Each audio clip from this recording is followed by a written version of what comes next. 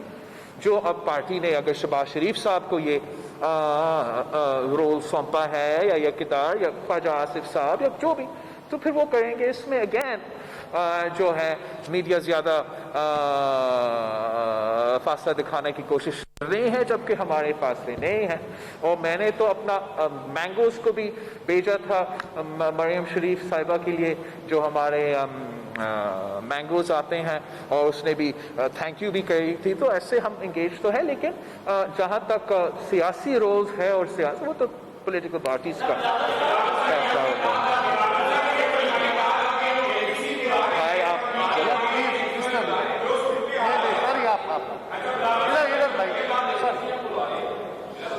آپ کی آواز بہت اونچی ہے لیکن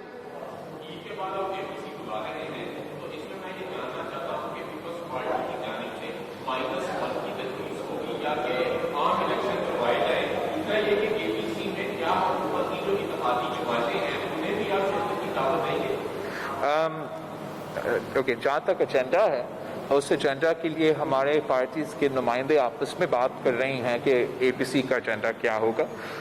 اور جہاں تک مڈ ٹرم الیکشنز کی بات ہو یا پارلیمنٹ میں نیا حکومت بنانے کی بات ہو، تو Pakistan Peoples Party is open to both options. We are just waiting کہ اے پی سی ہو، اس پہ ہم مشورہ کریں، اور وہاں جو بھی ساری سیاسی جماعتوں کا رائے ہوگا وہ چلے گا. جہاں تک -1 کی بات ہے، تو پاکستان پیپلز پارٹی کبھی بھی اس کا نہ حمایت کرتی ہے نہ کرے گی. ہم نے کبھی اس ایشو کو نہیں چھیڑا. یہ خود وزیر اعظم نے کہا نیشنل اسمبلی فلور پہ کہ -1 کی بات جو ہوا وہ وزیر اعظم کی منہ سے ہوا، تو اس کو پتا ہوگا. -1 تو اپوزیشن کی طرف صرف نہیں ہوتا ہے، اگر ان کا الائز ان سے ہٹ جاتا ہے تو مائنس وہ خود ہو گیا. اور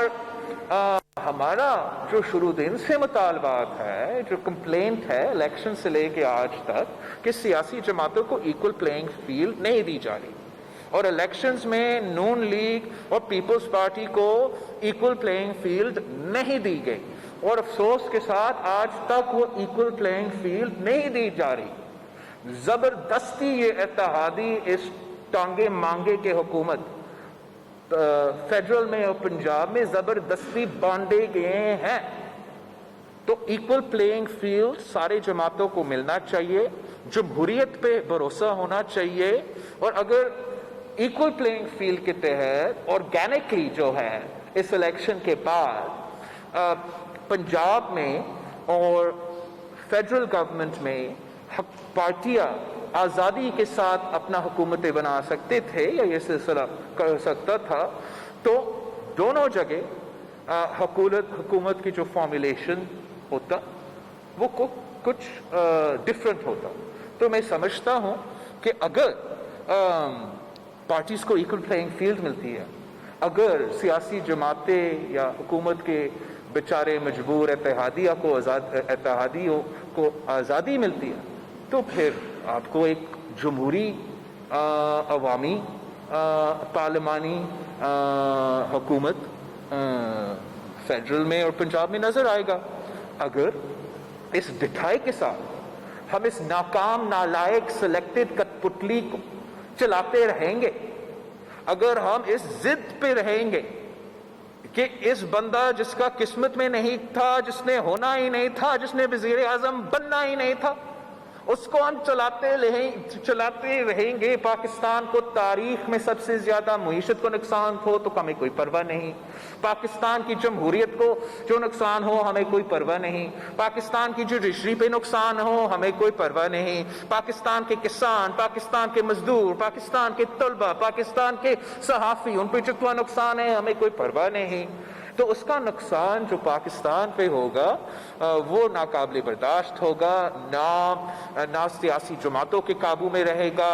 نہ سلیکٹرز کے قابو میں رہے گا۔ تو اس لیے پاکستان پیپلز پارٹی ہر فورم پہ آپ کے سامنے، اے پی سی میں، عوام کے سامنے یہ مطالبہ رکھتی ہے کہ جمہوریت کو موقع دو، ایکول پلینگ فیلڈ دو، دیکھے ہم ان سارے کے سارے کے مسائل کو کیسے مینیج کر دیتے۔